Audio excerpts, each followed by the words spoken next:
Magandang hapon. Welcome sa Lotto Result Today PH. Narito ang mga resulta para sa 5 PM draw, October 1, 2025. Para sa resulta ng 2D Lotto, 9 at 2.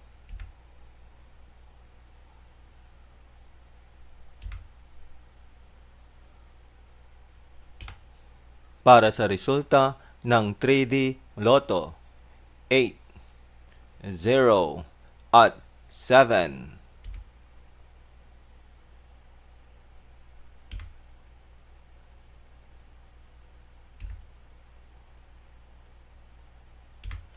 At yan ang mga resulta ngayong 5 PM draw. Para lagi kang updated sa mga Lotto draw result, mag-like and subscribe. Maraming salamat po sa panonood.